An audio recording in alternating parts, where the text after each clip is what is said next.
My full name's James A. Johnson, but I've always gone by Al or Alan. Uh, I joined the faculty in 1956, and the man who had been doing the debate program left. And so when I was interviewed for the job, the president said, if you were hired, would you do the debate program? I didn't want to, but I thought the right answer was yes if I wanted the job. Well, it turned out I liked it, and I stayed with it for about 40 years full time on that, and retired in 1995, but kept doing the debate program till about 2000, and then my wife became so ill I couldn't travel, and so I did it on a part-time basis, but we now have a full-time director of forensics. That's his whole job, nothing more. He teaches some because he wants to. Okay.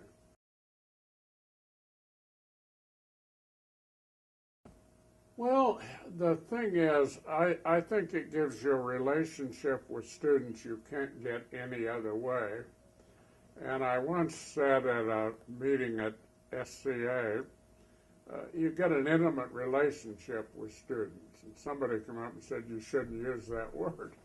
I said, it's the only word that fits. You travel with them. Sometimes you spend practically 24 hours a day with students. You know what they like and what they don't like, and when they're hurting and when they're sad and when they're happy and when they've broken up with their boy or girlfriends. And many of them, Robert, I have contact to this day. For example, just to give you an example, one of my students is the Congresswoman from Denver, Diana DeGette. And we're still longtime friends, and on one of those walls is a tribute from the House of Representatives honoring me, and so I see Diana about once a year, and we go to lunch, and I've had students who told me that not only wouldn't they have graduated if it hadn't been for me, but they wouldn't be alive today. I don't know how true that is, but they believe it. So it's a relationship. The other thing is, I've met so many friends around the country. I mean, people like Mike Barton and Ed Inch, and Mike's wife. She's at, I think, UPS, University of Puget Sound. yeah. And and I still have all those friends, and like Jerry Sanders holds this dinner every year at the convention, and I go and meet all these people, and so I guess that those two things more than anything. Plus, seeing students become good speakers, because speaking's not natural. Well, good speaking. To get up in front of an audience and give a good speech, you have to learn, I think. I don't think the average student at Colorado College or probably POU can get up without any training and give a speech before an audience and be a good speech. So that's important too, that students learn to become persuasive speakers. And so that they're not filling everything with yeah, No, that was important to me too. At the time that I started debate, it was totally different than it is now. In 1956, when I started, except for TKA, we only attended local tournaments. And most of them were Friday afternoon and Saturday, and most of them in the area. So it didn't involve a lot of travel and a lot of time. And I believe from day one, I wasn't going to do cases for students and do research for them. That's what they were supposed to do. And then as forensics changed, I guess I changed with it. But it was always part-time for me, because I was a full-time teacher. And then when we went on this block plan that I talked about, I left teaching to try to administer that program and make it work. But I made it clear to our president that it had to include letting me do forensics. So he said fine. So I did that for a while. So, Alvarado College had a program, we know, starting in 1890. And it may have started a year or two before that, but it was totally different. It was divided into men's and women's, which I think was true all over the country. And when you debated, the men were in many times in tuxedos, the women were in long white dresses. And what they did at that time was a school would come in late before the Rotary Club or the Lions Club or something like that, but it was men separate and women separate. We claim to have the first intercollegiate debate tournament west of the Mississippi, and that was in 1898. Debating a topic resolved that the Philippine Islands should become a territory. And Colorado College beat the University of Nebraska in the final round with the governor as judge, and Nebraska cried foul, and I don't blame them. But we've had a debate tournament continuously since then, except for the World War II years. I think 42, 3, and 4, there was no tournament, but it resumed in 45. So it's had a debate program for 120 years that I know of. what a rich history. Yeah, and it's well supported by the school, particularly now, the president we have. He's been very generous, and I don't think there are a lot of schools our size that have a full-time director of forensics. That's his total job, is to run the debate program. I guess it's kind of like when I started, Robert, I was supposed to be a chaperone too, and at least make sure that the men and women started in different hotel rooms and so forth, and to try to sort of watch to make sure they stayed there. The women's divisions at some tournaments ran up until the 1960s. Now, women could enter the men's division, but not vice versa. And a mixed team had to enter the men's division. So I guess in the 60s, there were when the last of the tournaments that had men's and women's division. Up until probably they started what's now called the National Debate Tournament. That was in 1948, I believe, that was started. I think that they just agreed on it. And in the 1920s, they debated the way I suggested with Rotary clubs and so forth. And I don't know if we were unusual, but over spring break, we went to Harvard every year. And we took off, and if you read the diaries, they're talking about in those old cars changing tires and stuff. But you went to campuses, stayed in a church probably, with families, debated, and finally you got to Harvard and debated there, and then came back. So that was, and I'm sure they picked the topics. The first topics, when I started debating, it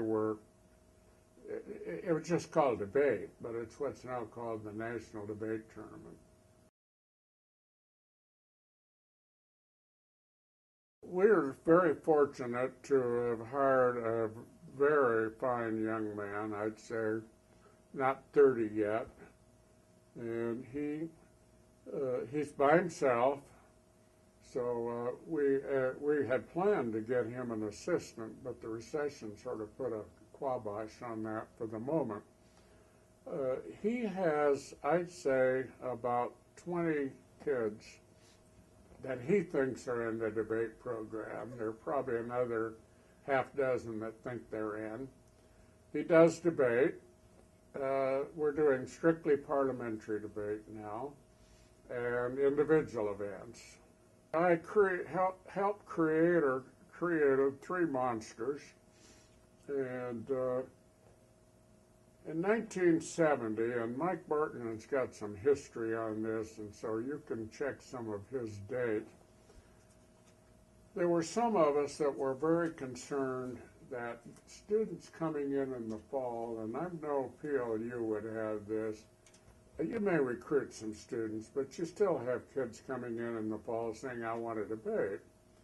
Well, they announced the topic the 1st of July, and everybody's been researching it for 2 months. So you have to say to these kids, good luck, have fun, and particularly if they're not very experienced. And so we were concerned about that, and so 7 of us met in, I think, 1972 or 3, Mike would have the date, and said, let's form another type of debate to train kids for debate. And that's what, originally we called it SCEDA, which is Southwest Cross-Examination Debate Association.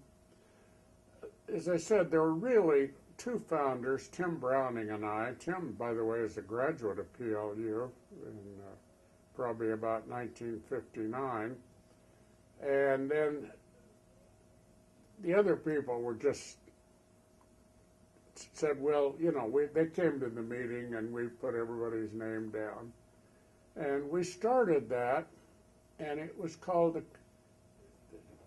what is now NDT debate, didn't have cross-examination. They later developed that. Now, I've been accused many times of being anti-NDT, but quite honestly, all of us who did CEDA eventually put the kids into regular debate. That we just used that. They didn't announce the topic till late September, and so nobody had an advantage over it, and it became, unfortunately, CEDA and NDT merged, and so they're essentially one and the same now. Then so I became disillusioned again over what was happening. So roughly 1993 or 4, I was looking for an alternative for students. And I didn't know a darn thing about parliamentary debate, but there was a lady at the Air Force Academy who knew a little bit, not much. So we talked about it and said, this would give us an opportunity for students who don't have the time, the experience to debate. So we, now CEDA started very, very slow and took several years to really get going, and I thought parliamentary would too. So Gwen Fain, who was the Air Force Academy, agreed to offer it at her tournament. And I got on the phone and called all over the area and say, would you put your individual event students in? And I think we got 20 teams. It was very, very unorganized. We used mostly students for judges. And, whoever students wanted to judge, and we could put 3 in the round or 1 or 2. If there were 2, and then it was split, you got a half a win. But it took off and started going pretty good. And then in the second year, I was asked to come up to, I believe it was UPS, and give a seminar on parliamentary debate. So talked about it, and several of the people said, well, how do we get started? I said, well, the next tournament. So for quite a while, it primarily was individual event students, and then other students who were trying to learn to debate. Then it just took off. I guess the largest organization in the world now. Wow. And then the other monster I helped create was the individual events tournament run by the AFA. And Tim Browning, he's a graduate of PLU, and he still lives in Washington and Centralia. He's mayor, as a matter of fact. He and I did the people who were trying to form it didn't have a lot of political clout. Although don't tell them that, but they probably knew that. And Tim and I did the arm twisting. And for example, Jerry Sanders, he won't mind me telling this. I said to Jerry, will you vote for this? He was president of AFA, and he said, oh, well, I don't think we need it. And I said, yeah, we do, Jerry. Oh, I don't know. Finally, I said, okay, I'll vote for it. And I said, Jerry, not only I needed to vote for it, you have to get up and support it. So he did. And so it's been a great success. But I had almost nothing to do with it after it got started. But Tim and I believed in it and believed it was the right thing, so we twisted arms to get it going. So I feel good. I think, I'm sorry about CETA because it finally just, you might as well not have it now since it's really part of MD2. But the individual events tournament is still going very strong, doing well, and certainly parliamentary is going great. I think they're still getting 250 teams at the national tournament. Wow. And we were able to fight down some amendments so anybody can enter. There's no limit. Well, if the school can't handle them, then you have to say every school gets one team, every school gets two teams. But so far that hadn't happened. We've been able to. So that's important to me also, that it doesn't matter who you are. If you're going to be terrible debaters, and if you want to go to a national tournament, it's a great experience, okay.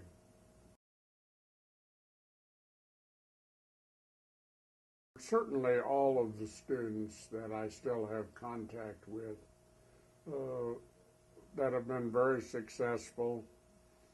And then I was one of 4 or 5 people that were awarded as the outstanding forensic educators of the last half century. And that was very rewarding. I don't know that I deserved it, but I was happy to get it nonetheless. And I guess another favorite memory I mentioned earlier, all the friends I met through that I still have, like Jerry Sanders, Jack Rhodes. That's been very important, fond memories.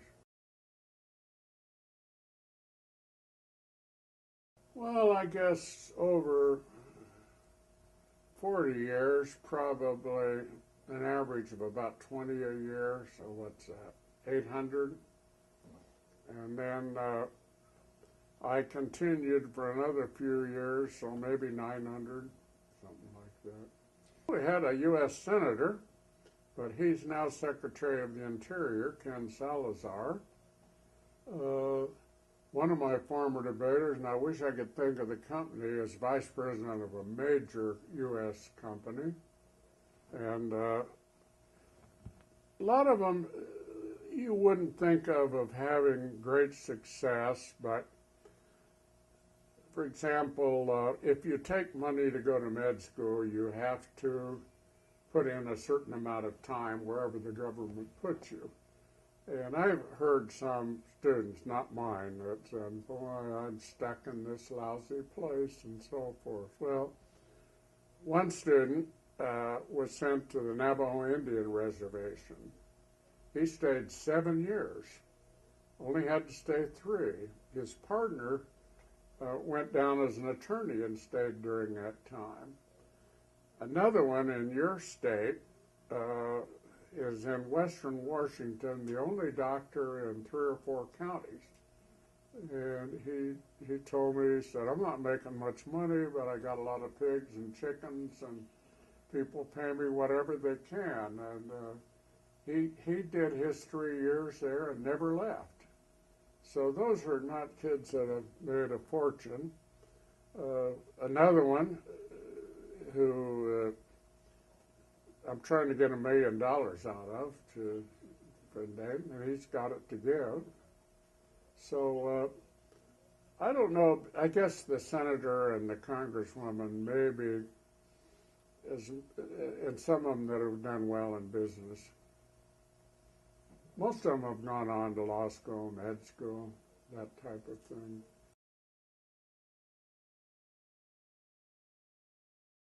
It started in Europe, of course, and I only can tell you in this part of the country. I really don't know. But we know west of the Mississippi, the late part of the 19th century. I mean, I know we had a program here in 1890.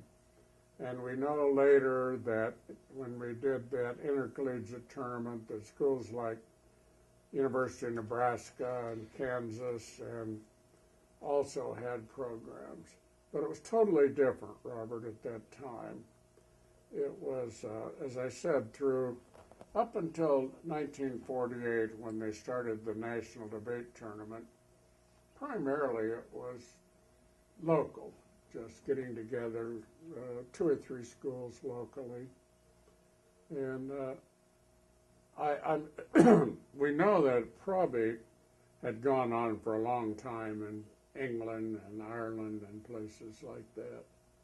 So it began to gain popularity, and then there was a demand, as you can always imagine, to, quote, have a national tournament. And the same thing when we started CETA, eventually people wanted a national tournament, and same thing when we started parliamentary, people wanted a national tournament. And after you got started with the national tournament, I think that really took off, and it hasn't changed a lot, in my opinion, over the years. It's still about the same type of activity, just larger, more schools, and more people involved.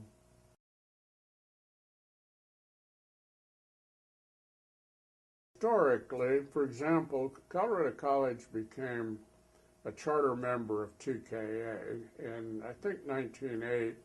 I think DSR started about 1906, and I think Pi Kappa Delta 1912, 13, somewhere in there. And so I'm most familiar with TKA. University of California, Southern California, Jim McBath was a big wheel. See, at that time, forensic people, except for people like me, were the old timers. In Northwestern, Kansas, the big wheels in TK, Annabelle Haygood at Alabama, no longer living. None of these are living. Tex Eubank at New Mexico, who had been at Florida, but New Mexico offered him more money. Jim McBath at Southern California. I said Northwestern, Harvard, Dartmouth. They were all very powerful in debate. And Georgetown, another powerful.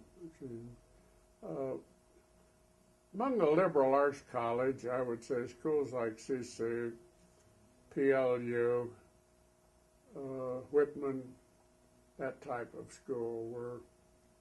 Whitman is still so's PLU, and they're all good. Most of them didn't have the resources that some of the schools like Kansas or Southern California had, but were very successful and all have been over the years very successful.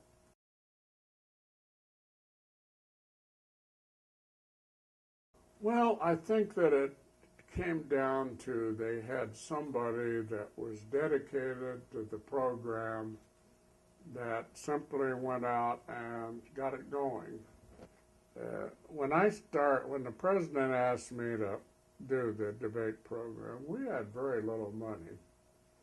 And very small budget. And we got most of that from the students. Well, every year you had to go to the students, and they didn't know, there were new students, you had to explain it all. And I finally went to President and I said, Louis, if you want a debate program, you've got to pay for it. I'm willing to do it, but only if you pay for it. So our debate program is funded out of the instructional budget. For budget purposes, forensics is a department, just like English or math or whatever. Now, the only faculty member is the director, but that's the way it's funded, and what it means, Robert, is that nobody wants to get you because the money just go back in the general budget. I'll give you an example. University of Colorado had a very successful program, but, quote, they decided to take the budget and hire a professor. University of Northern Colorado, Colorado State University. All the money came through the speech department, and they finally said, well, we'd rather spend it on this or that.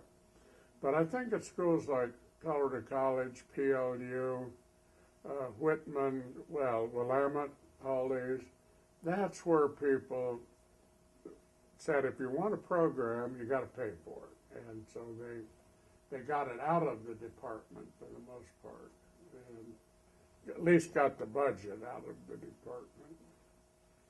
But I guess it was dedicated people who, schools like TLU and Whitman, Willamette, Colorado College have a lot of bright students, and you want to do something with them. Yep, you're right. So it's varied over the years. The current president, Dick Celeste, two-term governor of Ohio, was ambassador to India under the Clinton administration, and his wife was quite a good debater, and so he said from day one, we want a debate program, and he's been willing to support it. I have had, the previous president before him was indifferent. She wouldn't have given us an extra nickel, but she wasn't going to take anything away either. And I'd say that a couple of the presidents have been very gung-ho, and the rest of them have been sort of, well, they're not out to get you, but they're not going to do too much. Unlike a lot of schools, Colorado College is on their 12th president. We're 120 years old. And that's impressive. Yeah, and I've known about 10 of those, one way or the other. Some of them came back and lived in old age and hung around. I got them. So, I think you have to have college support, and you have to have deans, and our present dean, I don't think, cares a hoot about the program, but she's not out to get us. She told me once, oh, I know, we've had it for 120 years. I'm not out to get you, but I don't think she is very supportive either. Well, sometimes indifference is the best you can do. Oh, yeah, no, that's fine. Did forensics have a golden age, in your opinion, and if so, when was it, and why? I would guess the golden age of forensics, at least from my viewpoint, was probably 1970s. Why? Well, it was, at the present time, I don't know if you've heard any NDT or CEDAR rounds. No. I can't understand them. They're way too fast for me. They don't use a lot of logic and reasoning, and in my opinion, from the 70s up into maybe the 80s, it was all logic and reasoning. Okay, and that I don't think now in Parley I think there's a lot of logic and reasoning, but All I see currently in CETA and NDT are people just running up reading cards as fast as they can without really relating them to anything. And I think most of us appreciated the logic, reasoning, and,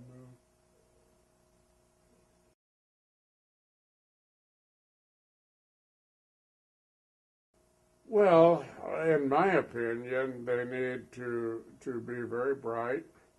They need to be a good speaker, but they also need to be able to reason well and think on their feet.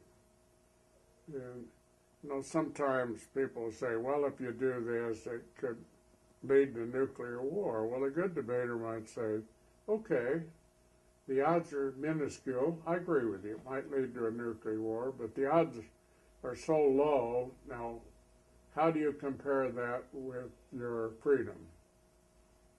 How much is your freedom worth to you? Well, instead of just reading a lot of cards, that carries a lot of merit.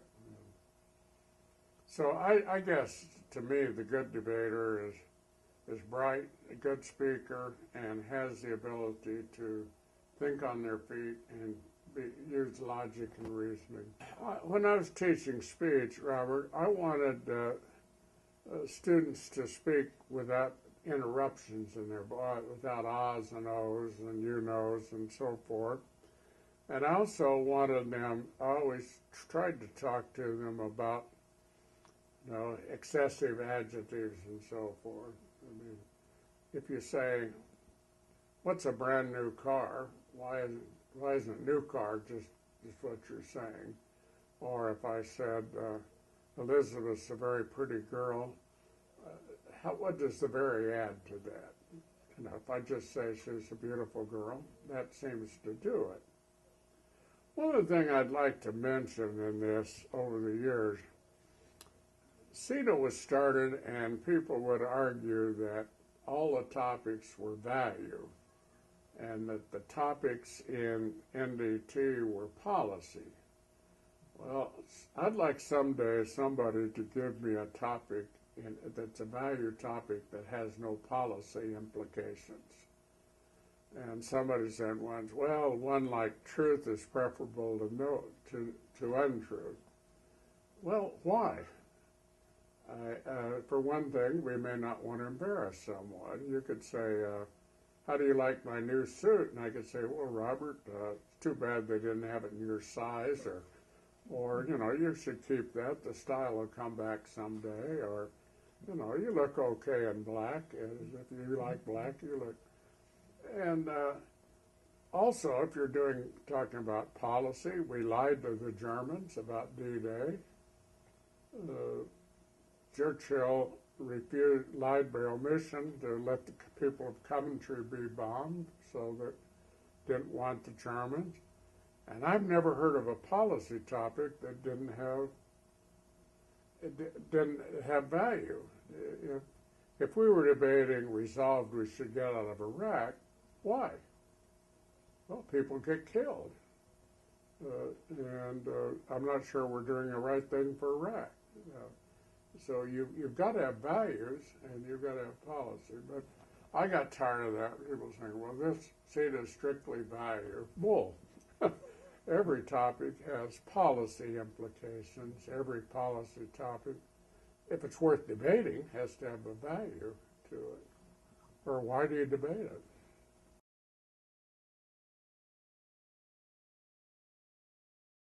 Well, I think the biggest thing they can derive is learning there are two sides to a question, and that you better know both sides.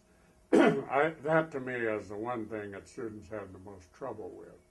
I had one year the topic dealt with capital punishment. I had two young women, very good debaters, that said, well, they were firm believers in capital punishment. I said, okay. Well, that would be our debate. And I said, no. You want to spend a lot of time learning why people oppose capital punishment, so that when that topic comes up, you know how to answer it. And they'll come up with an argument, and you will say, yeah, I know that argument. And I always told students, beat them to the punch. Say, well, of course, some people believe that capital punishment is too expensive, but let them know you know the argument.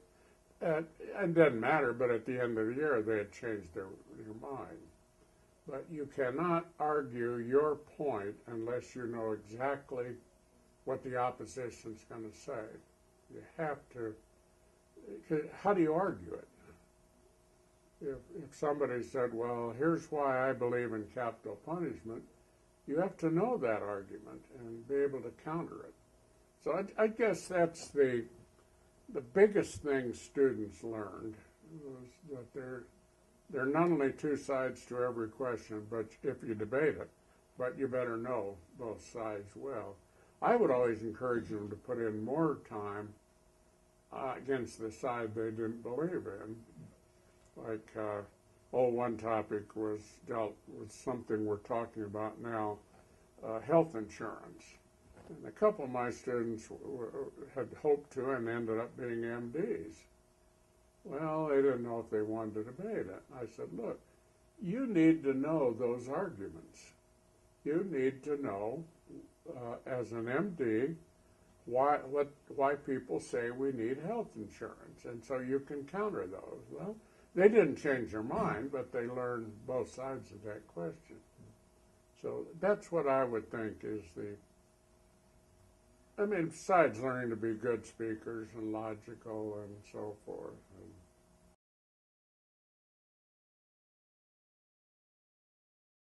Well, a couple of them, but I'll say John Rollins from Georgetown. He could adapt the best of any debater I think I've ever known. Give you an example. As a debate coach, I think people thought I was fairly conservative, not in my politics. And there was a round at the NDT in which there were three of us, all old timers. And so I heard somebody out in the hall saying, my God, I hope I don't have to debate against that panel. That's the most conservative panel I've ever seen. Well, Rollins came in and knew exactly how to debate for that audience, exactly. I guess he had a good coach, but he could able to adapt. And there have been several. There was a guy from, I can't think of his name now, from Baylor. Maybe it'll come to me. He could adapt very well to any audience. You have to. You've got to handle an audience in a certain way. I gave a talk here. Colorado Springs is a very conservative town, but conservative in a different way than a lot of them. They tend to be the historical types of conservatives, not the religious, although we have plenty of religious right here. But the town historically has been conservative. For example, on my little short street, there are two black families that live here, but nobody cares. I mean, that's fine.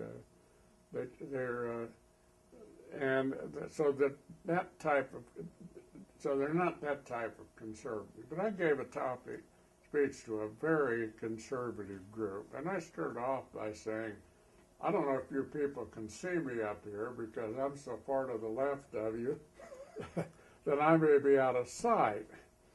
And I said, you don't have to agree with me, but let me give you my views on this subject. And you can say the guy's crazy and he ought to be locked up. But a lot of them came up and said, I hadn't thought of that before. That's true. A lot of things I hadn't thought of. But I would do that different if I were talking to what I thought was a very liberal audience. So, and I think debaters needed to know, mainly it was their judge, but you had to know your judge. And what, if I don't know how familiar you guys are with debate, but oftentimes an argument on topicality will be made. And you need to know whether a judge is willing to accept that. Why argue it if the judge doesn't want to accept that? And so that's important, I think, to know your audience. And if you're going to be successful. Doesn't mean, Robert, that you change your views any more than I did in talking to that conservative group. But I wanted to get them to listen to me. And I wasn't going to pretend to be a conservative, because I'm not.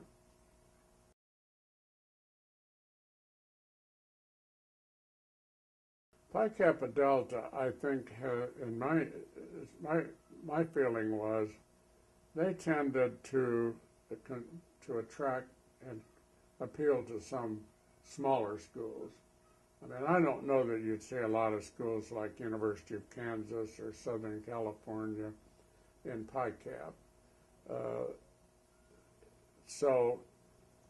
And I know that unless they've changed, they only had a convention every other year, and then they do it regionally on the off year. Of course, DSR and TKA merged in the 60s, but they always had a tournament every year. They're all, I don't know about Pi Cap. DSR and TKA are dead now. I mean, there were plenty of good tournaments. See, when I started in 1956, we debated locally, except we went to Tau Kappa Alpha. That was our big trip of the year, and that school was willing to pay for that. It was always in the Midwest, huge tournament, and banquets and the works. And then you could argue at that time that as a member, that was an honorary fraternity, second oldest, I think, to Phi Beta Kappa. Phi Beta Kappa. Okay, these were second, I think, in age to that, but they weren't the same. I mean, being a member of DSR, TKA, or I guess even Pi Kappa Delta wasn't quite the same as Phi Beta Kappa. So we tried to keep it going as long as we could, but I just don't think they offered anything. I know that the policy NDT type of debate is declining, and I think that and for example, in your area, it seems to me there's one school offering policy debate, and that's Whitman. And 10 years ago, Western Washington, PLU, UPS, University of Washington, Washington State, all had programs that offered policy. And to my knowledge, Whitman's the only one left. In Colorado, there's one, I think. Wyoming has one. I don't think there are any in Utah, Arizona, New Mexico. There are some in Southern California. Berkeley has one. So that interest in that type of debate is declining. I think, partially, I think that the debate has become card reading and has less appeal to students. Parliamentary debate is still going well, but I think it's reached its peak. I don't think it's going to peak. I don't know if you ought to put this in here. I always kidded people about parliamentary. I said the bad thing about it, it attracted all these women and minorities into it. And I used to go to the NDT tournament, Elizabeth, and maybe there'd be one female, maybe. Wow. You go to the parliamentary tournament, I bet close to half of the competitors are female. And you would never, at NDT, Robert, seen a black face. I mean, I can't tell you why. I don't think anybody would have excluded. But that's not true in parliamentary. I mean, it's not flocking with Hispanics or black people, but they're there, and particularly the women. And so that, I think, will keep it going because, but I think, has peaked out.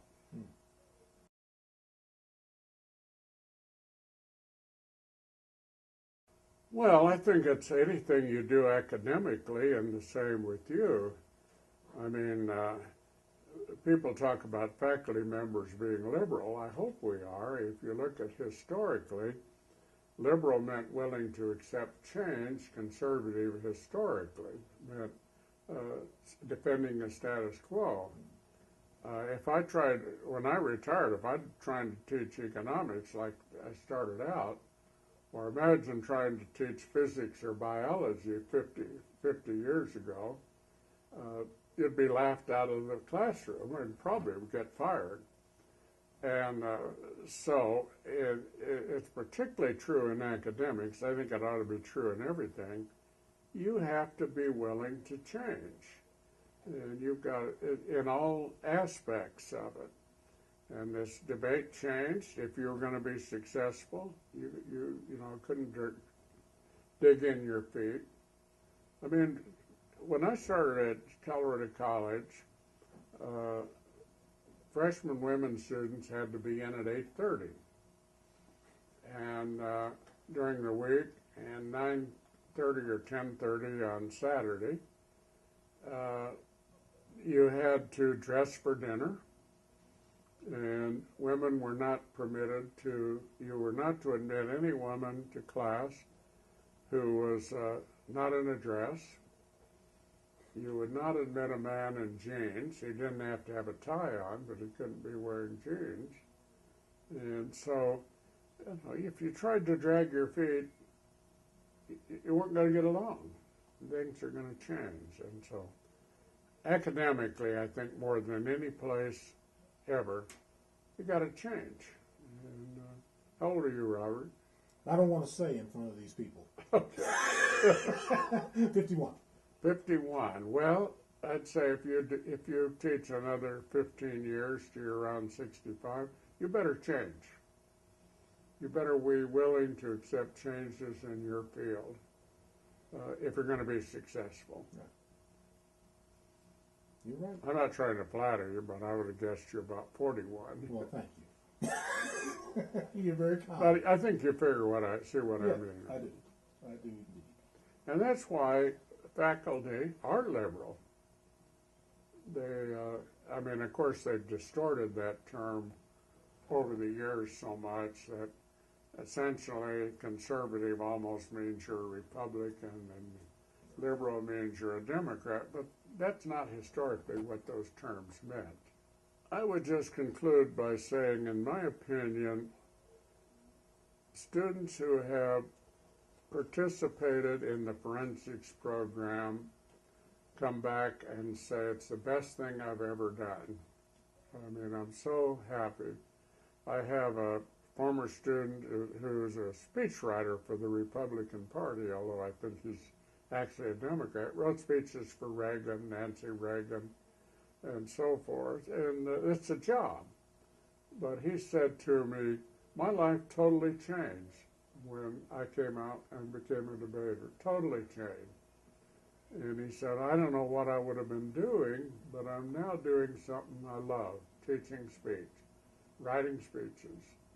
So I've had so many students come back and say that my whole attitude, my whole life, everything changed because of forensics and because of debating. And I think there's a lot of truth in that it has a very strong effect on students.